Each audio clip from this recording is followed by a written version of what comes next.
பிறவி வீரங்கடா நாங்க. என்னன்னு நீ கோலை மாதிரியா வரட்டும்டா. கூட்டத்துல சலசலப்புனா அவன் என்னன்னு வர அட்றான்னு சொல்லி நானே இறங்கி படிப்பேன்டா. நீ என்கிட்ட பேசாத. நீ என் மொழி, என் இனம், என் நிலம், என் வளம், என் மக்களுக்கு எதிராக எவன் வந்தாலும் எதிர்கொள்கிற வீரம் என் குருதியில் இருந்த. அவன் வந்துருவான், அவன் வந்துருவான். அதுக்கு புடுங்கிறதுக்காட நீ வந்த ஒரு வீர மகன். போய போய, நான் இருக்கேன் பாத்துக்கிறேன். போய போய, அண்ணன் இருக்கேன். போட நான் சொல்றேன் என் பிள்ளைகிட்ட நடந்து போடா. விழுகிற நிலம் நான் இருப்பேன்டா. உன் அப்பா இருப்பேன், உன் அண்ணன் இருப்பேன்டா. போடா, உன் மாமன் இருப்பேன்டா. அப்படி சொல்ற போயிடாதப்பா.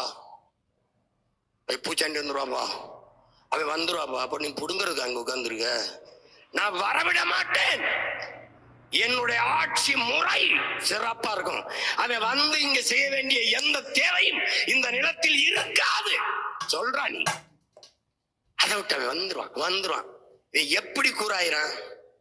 கிறிஸ்தவர், இஸ்லாமியர், திமுக பாதுகாப்பு, இந்து பிஜேபி பாதுகாப்பு, இது 2 பேருக்கும் தேவைப்படுது. இப்ப அந்த திருப்பரங்குன்றத்துல அது அவனுக்கு தேவைப்படுது. 2 பேரும் அதை வச்சு விளையாடிட்டு இருக்கான். ஏன் தேர்தல் வருது, ஓட்ட குவிக்கணும். உண்மையிலே நான் சொல்றேன், நான் முதலமைச்சரா இருந்தா இந்த பிரச்சனையை ஆக்கணும்னு எவனுக்கு வந்திருக்காது.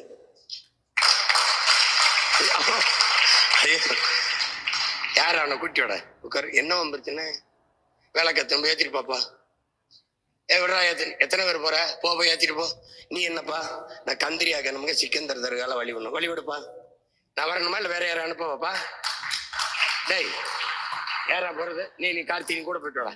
விளக்கத்தும் போது என்ன வேணுமா, நெய் வேணுமா, என்னப்பா வேணும்? போப்பா, ஏத்துப்பா. பிரச்சனை வரக்கூடாது தம்பி. இஸ்லாமியர்கள் நாங்கள் தமிழராகல தம்பி. தமிழன் நான் தான் இஸ்லாமியன் ஆயிருக்கேன். அதை நீ புரிஞ்சுக்கணும் தம்பி.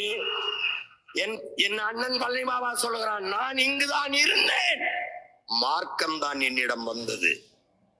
எங்கிருந்தோ வந்தவன் என்கிட்ட வந்து சட்டம் பேசிக்கிட்டு இதெல்லாம் பேசிட்டு இருக்கக்கூடாது. புரியுத? இது ஏன் நாடு. இங்க வந்து எனக்கு எப்படி வழிபடுறது அதெல்லாம் எனக்கு நீ சொல்லிக் கொடுக்க கூடாது. உலகத்துக்கு கத்துக் கொடுத்த ஆள் நாங்க. அது அம்பேத்கரையும் பெரியாரையும் யார் போற்றுகிறானோ அப்படின்ட்டு. யாரு போற்ற? அம்பேத்கரை கருணாநிதியா திமுக கட்சிக்கார வீட்டுல இந்த தாழ்த்தப்பட்ட நம்முடைய ஆதி தமிழ் குடிகள் திமுக இருந்தா அவன் வீட்டுல வேணா அம்பேத்கர் படம் இருக்கும். ஒருத்தன் வீட்டுல அம்பேத்கர் படம் இருக்கான்னு காட்டுற.